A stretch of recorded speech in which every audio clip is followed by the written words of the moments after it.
সবাইকে ওয়ার্ডপ্রেস প্লেলিস্টের এই ভিডিওতে স্বাগতম। এই ভিডিওতে আমরা দেখব ওয়ার্ডপ্রেস ড্যাশবোর্ডের ওভারভিউ সম্পর্কে। তাহলে চলুন শুরু করা যাক। আমি আছি আপনাদের সাথে মোহাম্মদ কাউসার। গত ভিডিওতে আমরা ওয়ার্ডপ্রেস সেটআপ সম্পর্কে দেখেছিলাম। এরপরে আমরা নিজেদের একটা ওয়ার্ডপ্রেস ড্যাশবোর্ড ক্রিয়েট করছিলাম। এখন আমরা এই ড্যাশবোর্ডটি প্রথমে ক্লিন আপ করব, এরপরে ছোট্ট করে ওভারভিউ দেখব প্রতিটি সেকশনের। এরপরে প্রতিটি সেকশনের এক একটা আলাদা আলাদা অথবা কয়েকটা ভিডিও থাকবে, যেগুলো দিয়ে আমরা সম্পূর্ণ একটি ওয়েবসাইট ক্রিয়েট করতে সক্ষম। সো চলুন শুরু করা যাক। প্রথমে আমরা দেখবো হচ্ছে এখানে যদি প্রথমে আসি, আমরা ওয়েলকাম টু ওয়ার্ডপ্রেস লেখা আসবে।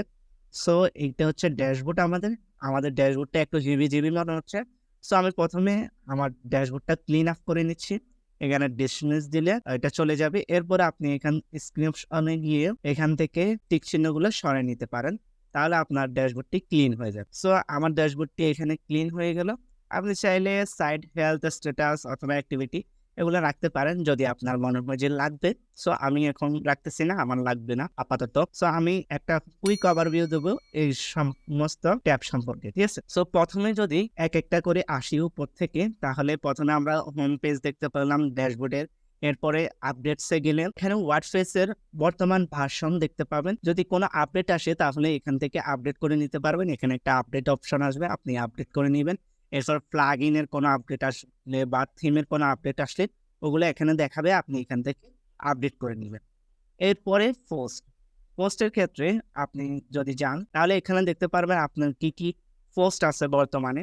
সো আমরা এরপরের ভিডিওগুলোতে পোস্ট সম্পর্কে দেখবো অবশ্য। এখানে আপাতত আমি দেখতেছি যে একটা পোস্ট আছে আমাদের এখানে। তো আমি যদি কোনো একটা পোস্ট ডিলিট করতে চাই তাহলে এখানে ট্রাস্টে ক্লিক করব। ট্রাস্টে ক্লিক করার পর আমরা এখানে ট্রাস্টে চলে যাব। এখানে অপশন আছে দেখেন ট্রাস্ট। সো আমরা এখানে ট্রাস্টে চলে যাব। ট্রাস্টে চলে যাওয়ার পরে আমরা এখান থেকে সিলেক্ট করে এখানে ডিলিট করে দিব, ঠিক আছে। দেখেন এখানে ডিলিট পার্মানেন্ট অপশন আছে। সো এটা ডিলিট করে দিই। এরপর হচ্ছে আমরা এখান থেকে চাইলে অ্যাড করতে পারি কোন একটা পোস্ট। এরপরে ফিল্টার অনেক কিছু আছে এখানে। সো আমরা এগুলো পরবর্তীতে দেখবো। এরপরে অ্যাড করতে পারি, ক্যাটাগরাইজ করতে পারি, ট্যাক্স ইউজ করতে পারি। এগুলো আমরা সম্পূর্ণ দেখবো পরবর্তী ভিডিওতে। সো এরপরে মিডিয়া অপশন। মিডিয়াতে গেলে আপনারা কোনো একটা মিডিয়া অ্যাড করতে পারেন। পেজেসে গেলে আপনার সকল পেজ দেখতে পাবেন। আমার এখানে বর্তমানে প্রাইভেসি পেজ আছে, এরপর সিম্পল একটা পেজ আছে।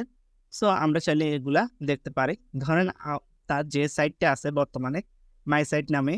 সো আপনি যদি এখানে ভিজিটে ক্লিক করেন তাহলে আপনার সাইটে চলে যাবে। এটা হচ্ছে আপনার বর্তমান সাইট, ঠিক আছে। এখানে দেখেন মাই সাইট আছে আর এখানে সিম্পল পেজ আছে। স্যাম্পল পেজে ক্লিক করলে আপনার এখানে স্যাম্পল পেজটি ওপেন হয়ে যাবে। সো আপনি আবার এখান থেকে ড্যাশবোর্ডে চলে যেতে পারেন। উপরে যে সেকশনটা আছে ওইটা কিন্তু লাইভ সাইডে দেখাবে না, এটা শুধু আপনার ক্ষেত্রেই দেখাবে, ঠিক আছে। এই যে এখানে যে সেকশনটা আছে এটা আপনার লাইভ সাইডে দেখাবে না, এটা শুধু আপনার এখানেই দেখাবে।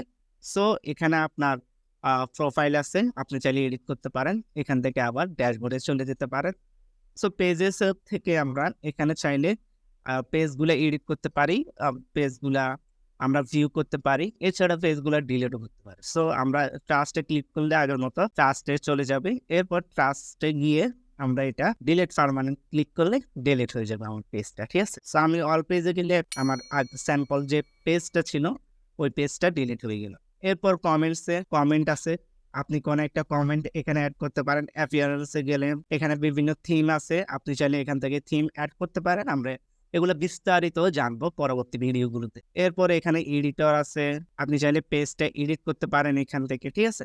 সো আমরা এখন এগুলো দেখবো না আপাতত। এরপরে প্লাগইন আছে এখানে, আপনি এখান থেকে কোনো একটা প্লাগইন ইউজ করে সুন্দর অনেক কিছু করতে পারেন, যেগুলো আমরা পরবর্তী ভিডিওগুলোতে দেখবো। এখান থেকে চাইলে প্লাগইন ডিলিটও করতে পারেন। সো আমি এটা ডিলিট করে দিচ্ছি।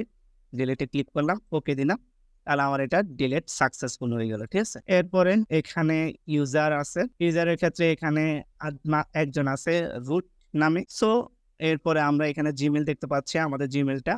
সো এখান থেকে আপনি চাইলে ইউজার অ্যাড করতে পারেন, ঠিক আছে। এরপর আপনার প্রোফাইল আছে ইউজারের সাবসেকশন হিসাবে। এরপর টুলস আছে এখানে। টুলস এর মধ্যে অনেকগুলো টুলস আছে, available tools, import, export, site help, export personal data, erase personal data, theme file editor, plugin, এরকম অনেকগুলোই আছে এখানে আমরা দেখতে পাচ্ছি। সো এগুলো আমরা পরবর্তী ভিডিওগুলোতে দেখবো বিস্তারিত। তো এখানে সেটিংস আছে। সেটিংস এর ক্ষেত্রে আমরা এখানে আমাদের সাইডের টাইটেল দিতে পারি, ট্যাগলাইন ইউজ করতে পারি। এছাড়া আমাদের সাইডের অ্যাড্রেসটা কিরকম হবে ওগুলা এখানে সিলেক্ট করে নিতে পারি। এছাড়া আরো অনেক কিছু আছে। সো এখানে আরো আছে রাইটিং আছে, রিডিং আছে, ডিসকাশন, মিডিয়া, ফার্মালিং, প্রাইভেসি, এই সমস্ত কিছু আছে। এরপরে আমরা কলাপসে ক্লিক করলে আমাদের এই যে মেনুটা আছে বর্তমানে ওইটা ছোট হয়ে যাবে। আর এরপর আবার যদি এটাতে ক্লিক করি আবার বড় হয়ে যাবে। সো আমরা একটা কুইক ওভারভিউ দেখে নিলাম ড্যাশবোর্ড সম্পর্কে। এর পরবর্তী ভিডিওতে আমরা দেখবো হচ্ছে পোস্ট সম্পর্কে। এরপর আস্তে আস্তে আমরা বিস্তারিত সবগুলাই এখান থেকে দেখে নিব। সুন্দর একটা সাইট আমরা ক্রিয়েট করব। সো সবাইকে পরবর্তী ভিডিও দেখার জন্য আমন্ত্রণ জানিয়ে এখানে শেষ করছি। যদি আপনার কোনো প্রশ্ন থেকে থাকে তাহলে নিচে কমেন্ট বক্সে জানাতে ভুলবেন না। আরো ভিডিও টিউটোরিয়ালের জন্য চ্যানেলটি সাবস্ক্রাইব করতে ভুলবেন না। পরবর্তী ভিডিওর আমন্ত্রণ জানিয়ে এখানে শেষ করছি। ধন্যবাদ।